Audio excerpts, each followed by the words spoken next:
안녕하십니까. 9월 27일 토요일 말씀 묵상 함께 시작하겠습니다. 오늘도 우리 가운데 계시는 주님의 그 크신 능력이 우리 가운데서 온전히 나타나고 하나님의 은혜를 충만히 받는 하루 되기를 간절히 기도합니다.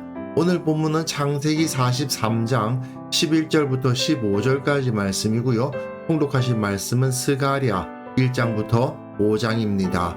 오늘 본문에서는 야곱이 드디어 베냐민을 내려놓는 모습을 볼 수 있는데요. 이걸 통해서 우리에게 주어진 믿음의 결단의 문제에 대해서 한번 생각해 보았으면 좋겠습니다. 그럼 먼저 말씀을 보시고 묵상 이어나가도록 하겠습니다. 그러할진대 이렇게 하라. 너희는 이 땅의 아름다운 소산을 그릇에 담아가지고 내려가서 그 사람에게 예물로 드릴지니 곧 유향 조금과 꿀 조금과 향품과 모략과 유향나무 열매와 감복숭아이니라.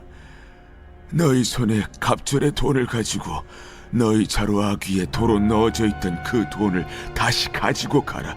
혹 잘못이 있었을까 두렵도다. 내 아우도 데리고 떠나 다시 그 사람에게로 가라. 전능하신 하나님께서 그 사람 앞에서 너희에게 은혜를 베푸사 그 사람으로 너희 다른 형제와 베냐민을 돌려보내게 하시기를 원하노라. 내가 자식을 잃게 되면 이르리로다.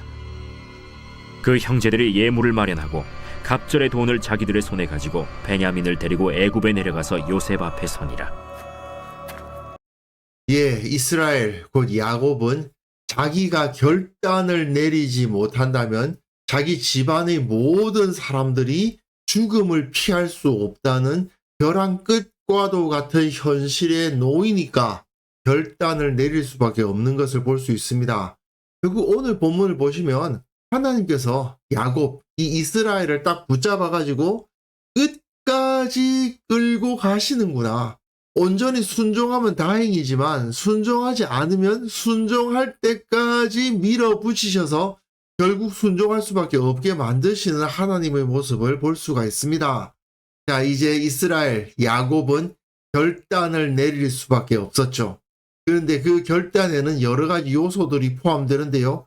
첫 번째로는 그들의 아버지 이스라엘이 그들에게 이르되 그러할진대 이렇게 하라. 자, 결단을 내립니다. 너희는 이 땅의 아름다운 소산을 그릇에 담아가지고 내려가서 그 사람에게 예물로 드리라. 그 사람에게 예물로 드리라는 말은 그 사람이 있다는 것을 인정하는 거죠. 야곱의 입장에서는 이 9명의 아들들의 말을 온전히 믿을 수가 없습니다. 애굽의 총리라는 사람이 있는데 그 사람이 트집을 잡아가지고 정탐꾼이라 그래가지고 시므온이 잡혀있다. 이 말 자체가 그렇게 믿기 쉬운 이야기가 아닙니다. 그럼에도 불구하고 지금 그 사람이 있다는 것을 받아들이고 있어요. 그래서 그에게 예물을 바치자. 곧 유향 조금과 꿀 조금과 향품과 모략과 유향나무 열매와 감복숭아. 이 당시 가나안 지역에서 나는 상당히 귀한 예물들을 모아서 가져가자. 그리고 신학자들 중에서는 향품과 모략 이거는 가나안 땅에서 나는 게 아니라고 주장하시는 분들도 있더라고요. 이거는 수입한 거다. 결국은 야곱이 자기 집에 있는 모든 좋은 것을 다 모아가지고 그에게 예물을 드리자라고 말을 하고 있습니다. 결국 그 아들들의 말을 믿겠다는 거죠. 그리고 너희 손에 갑절의 돈을 가지고 너희 자루 아귀에 도로 넣어져 있던 그 돈을 다시 가지고 가라. 갑절의 돈, 자루 아귀에 도로 넣어져 있던 그 돈을 다시 가지고 가라. 사실 야곱이 그 아들들을 못 믿게 되는 가장 큰 요인이 뭐냐 하면 그 돈이 그대로 있더라는 거 아닙니까? 그것 때문에 못 믿게 되는 건데 이것을 혹 잘못이 있었을까 두렵도다 되어 있는데요. 이건 조금 번역이 아쉽습니다. 이거는요. 아마도 그건 실수였을 것이다 라고 번역을 하는 것이 더 정확합니다. NIV 영어 성경에서도 Perhaps it was a mistake 라고 번역을 했어요. 결국은 아들들의 자루에 돈이 다 들어 있었던 것도 아들들이 나를 속이려고 했기 때문이 아니고 실수로 그랬나 보다. 애굽의 총리라는 사람이 있다는 사실도 믿고 돈이 그대로 돌아온 것도 어디까지나 실수였다라고 인정을 하겠다는 겁니다. 이건 결국 요셉의 형들을 내가 믿겠다 그 말이죠. 결국 야곱이 그 아들들을 믿음으로 말미암아 그 문제의 해결이 이루어지기 시작하는 겁니다. 그런데 이 모든 것이 사실은 하나님의 섭리 안에 있었어요.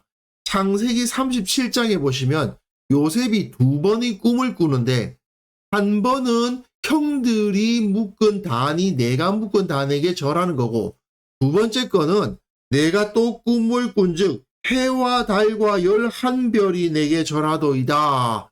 이건 결국 아버지와 어머니 그리고 11명의 형제가 다 나에게 절하는 꿈을 꾸었다라는 뜻이잖아요.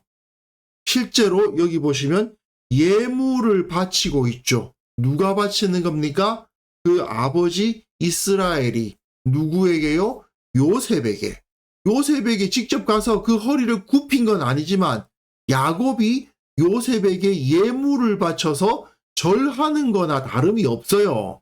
결국 하나님께서 이 일을 이루어 가셨구나 하는 것을 우리는 알 수가 있는 겁니다. 그리고 네 아우도 데리고 떠나 다시 그 사람에게로 가라. 첫 번째 결단은 자기 아들들, 요셉의 형들을 믿는 것이고, 둘째는 너희 아우라고 표현되어 있는데 정확히 말하면 너희의 형제 그런 말입니다. 아히켐이에요. 베냐민이 너희의 아우다라고 인정하고 있는 겁니다. 사실은 42장 끝에 야곱이 뭐라고 말했습니까? 내 아들 베냐민은 너희와 함께 내려가지 못한다. 그의 형은 죽고 그만 남았다. 즉 베냐민이야말로 진짜 내 아들이고 너희들은 아들은 아들이지만 베냐민만한 아들이 아니야. 이렇게 생각했던 사람이 야곱인데 베냐민을 뭐라고 불러요? 너희의 아우. 결국 이들이 모두 다 한 형제라고 야곱이 인정하고 있는 거죠. 결국 그 형들도 모두 다 자기 아들들임을 인정하게 되는 겁니다.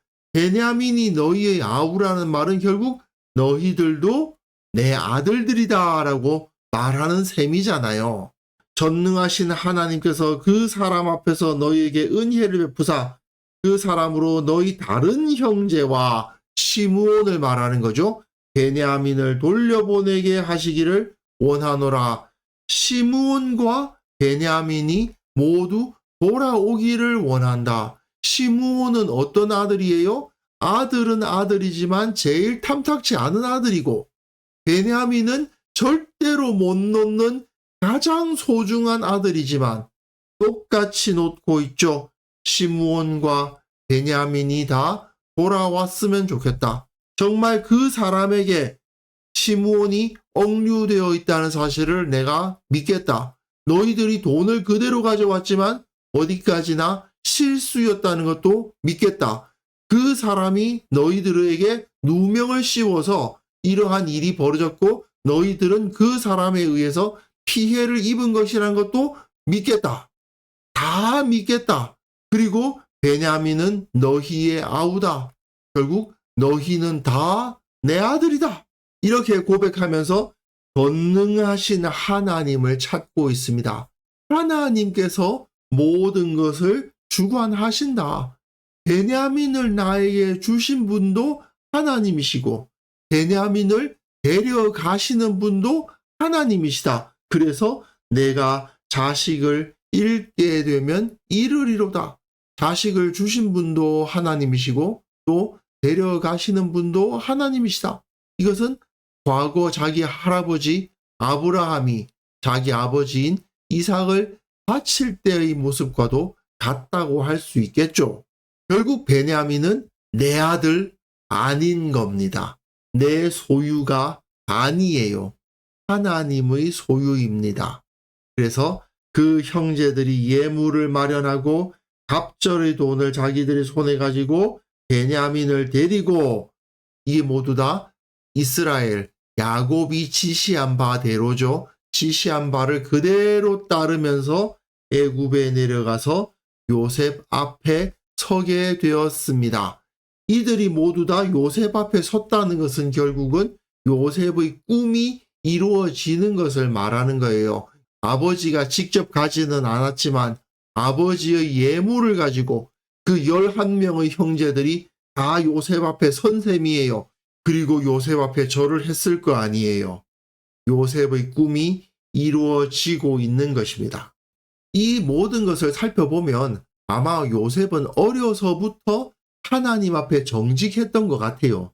거짓을 행하지 않으니까 하나님께서 요셉을 택하셔서 야곱의 그 집안에 흐르는 거짓과 죄악을 끊고, 그들이 다 분열되어 있잖아요. 그들을 치유해서 하나가 되게 하실 생각을 하나님께서 하셨던 거겠죠. 그래서 요셉을 들어 쓰신 겁니다. 그것을 위해서 요셉에게 2가지의 꿈을 보여주셨던 거죠. 결국 하나님께서는 부모라고 사용하시는 것도 아니고 형이라고 사용하시는 것도 아니고 하나님 앞에 정직하고 거룩한 자가 높임을 받고 쓰임을 받는다라는 것도 여기서 확인할 수 있을 것 같습니다. 자, 오늘 본문에서요, 결국 하나님의 섭리 안에서 야곱은 모든 것을 내려놓을 수밖에 없었다는 것을 볼 수 있죠. 이처럼 우리도 하나님께서 내가 부여잡고 있는 것을 내려놓게 하시는 때가 있습니다. 그런데요, 그 모든 것이 다 이유가 있는 거죠. 하나님께서 우리를 해롭게 하시기 위해서 그거 포기하라고 하시는 분이 아니지 않습니까? 사실 야곱은 너희들이 나를 해롭게 한다라고 막 그랬지만 하나님께서 요셉과 그 형들을 사용하셔서 야곱이 베냐민을 내려놓게 하신 것 역시 모두를 살리기 위해서 그렇게 하신 거잖아요. 저들이 사랑으로 하나 되게 하기 위해서, 진정한 평화와 풍요를 누리도록 하기 위해서 하나님께서 네가 부여잡고 있는 그거 내려놔 라고 말씀하신 거거든요. 우리에게도 똑같은 일이 벌어질 수 있는 겁니다. 내가 놓지 못하는 것, 부여잡고 있는 것, 그건 놓아라고 말씀하실 때가 있습니다. 그것을 내려놓을 때 하나님께서 주시는 더 큰 복과 은혜를 누릴 수가 있는 것이죠. 그러나 문제는 이 내려놓기, 포기하기가 그리 쉽지만은 않죠. 야곱이 베냐민 내려놓는 모습 보면 정말 어렵지 않습니까? 우리에게도 내가 부여잡고 있는 걸 내려놓는 거 쉽지 않을 수 있습니다. 하지만 결단해야만 됩니다. 믿음으로 결단하여 하나님께서 내려놓아라 하시는 것 내려놓고 포기할 수 있어야 됩니다. 그렇게 했을 때에야 하나님의 진정한 복을 누릴 수 있다는 거, 이 시간 다시 한번 확인할 수 있었으면 좋겠습니다. 그래서 이 시간 함께 기도하실 때에는요, 믿음의 결단으로 주님께서 원하시는 길을 선택하고 내려놓아야 할 것 내려놓게 하시고 은혜와 복락을 누릴 수 있게 하여 주옵소서. 우리 교회 모든 성도들이 믿음의 결단, 믿음의 모험을 두려워하지 않게 하시고 그것을 통해 주시는 하나님의 은혜를 경험하고 간증하게 하옵소서. 함께 기도하는 시간 가졌습니다.